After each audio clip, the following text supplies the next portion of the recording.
देखिए सबसे ज़्यादा जरूरी पॉइंट ये है कि ड्राइविंग लाइसेंस कितना पुराना होना चाहिए। यदि आपके पास अभी भी ड्राइविंग लाइसेंस नहीं है तो कोई मतलब नहीं है आपका फिजिकल एग्जामिनेशन में अपीयर होने का। मैं दिल्ली में रहता हूँ और मेरे पास में अपना ड्राइविंग लाइसेंस है, उस पर यूपी का एड्रेस है, तो क्या ये चल जाएगा कि मैम अभी तक मेरा ड्राइविंग लाइसेंस तैयार नहीं हुआ है, मुझे अभी भी लर्निंग लाइसेंस मेरे पास है, तो क्या ये चल जाएगा?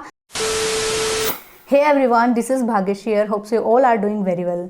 जैसा कि आप सभी को पता है आपकी फिजिकल की डेट अनाउंस हो गई है। 99.99% चांसेस है आपके फिजिकल 16 जनवरी से यहाँ पर कंडक्ट करवाए जाएंगे।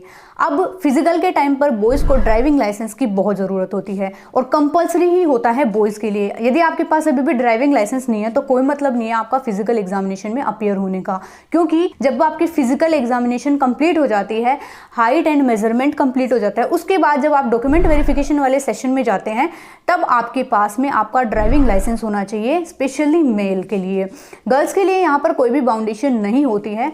तो आज ड्राइविंग लाइसेंस से रिलेटेड जितने भी आपके डाउट्स थे, पिछली वीडियो में भी मैंने देखे, सारे डाउट्स को मैंने यहाँ पर राइट डाउन कर लिया है और जितने भी आपकी इंक्वायरीज बनती है इससे रिलेटेड वो सभी मैं आपके सामने यहाँ पर सोल्व करने वाली हूँ। सबसे पहला ये डाउट था कि ड्राइविंग लाइसेंस किसके लिए कंपलसरी है। तो ड्राइविंग लाइसेंस सिर्फ और सिर्फ बॉयज़ के लिए कंपलसरी है, गर्ल्स के लिए कोई भी बाउंडेशन नहीं है।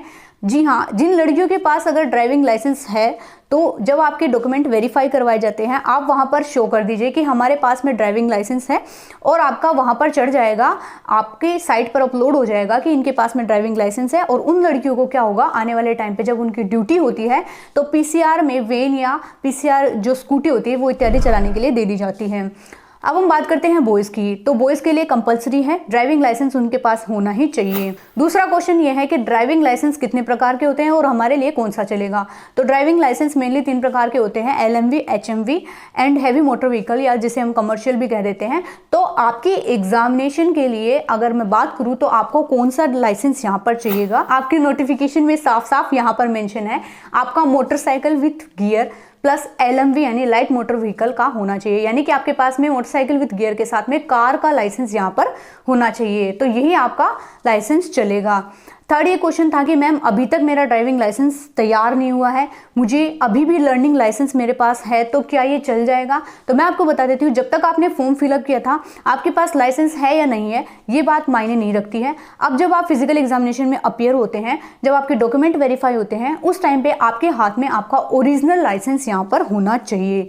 लर्निंग लाइसेंस आपका बिल्कुल भी यहाँ नहीं चलेगा, आपको बाहर कर दिया जाएगा अगर आपके पास में लर्निंग लाइसेंस है, आपको नहीं कोई टाइमिंग यहाँ पर दिया जाएगा। फोर्थ हम बात करते हैं कि आपका लाइसेंस कितना पुराना होना चाहिए। देखिए सबसे ज़्यादा जरूरी पॉइंट ये है कि ड्राइविंग लाइसेंस कितना पुराना होना चाहिए, उसका नोटिफिकेशन में कोई भी यहाँ पर बात मेंशन नहीं है कि इस डेट से इस डेट के बीच का आपका ड्राइविंग लाइसेंस चलेगा या इसका इतना पुराना नहीं होना चाहिए। बट मैं आपको बता देती हूँ कि जब आपके लाइसेंस एक्सेप्ट किए जाते हैं उस टाइम पर ये देखा जाता है, जो आपके फॉर्म भरने की लास्ट डेट होती है उससे पहले पहले का आपके पास में ड्राइविंग लाइसेंस होना चाहिए। मान लीजिए आपके फॉर्म भरने की लास्ट डेट है 30 सितंबर, तो आपका जो ड्राइविंग लाइसेंस है वो 30 सितंबर का या 30 सितंबर से पहले पहले का यहाँ पर होना चाहिए। अगर आपका सितंबर के बाद अक्टूबर, नवंबर या दिसंबर का लाइसेंस है तो वो यहाँ पर एक्सेप्टेबल बिल्कुल भी नहीं है। ड्राइविंग लाइसेंस से रिलेटेड मेनली आपके ये सारे डाउट दूर हो गए। अब मैं बताती हूँ कि एक भाई का ये कहना था कि मैम मैंने कमेंट सेक्शन में पढ़ा था कि मैम मेरा नाम दिस एंड दिस है, तो मैं दिल्ली में रहता हूँ और मेरे पास में अपना ड्राइविंग लाइसेंस है, उस पर यूपी का एड्रेस है, तो क्या ये चल जाएगा। तो देखिए ड्राइविंग लाइसेंस जो है वो ओवरऑल इंडिया का बनाया जाता है, तो आप कहीं भी रह रहे हो और कहीं का भी अगर ड्राइविंग लाइसेंस है तो वो चल जाता है, इसमें आपको कोई भी दिक्कत नहीं होगी। तो होपफुली ड्राइविंग लाइसेंस से रिलेटेड आपके सारे डाउट्स यहाँ पर दूर हुए होंगे। अगर इसके अलावा भी आपके कुछ डाउट्स रह जाते हैं तो आप कमेंट सेक्शन में छोड़ दीजिएगा, समय मिलने पे आपके प्रश्नों का जवाब कमेंट सेक्शन में देने की कोशिश करूँगी। मिलते हैं नेक्स्ट वीडियो में, तब तक के लिए जय हिंद।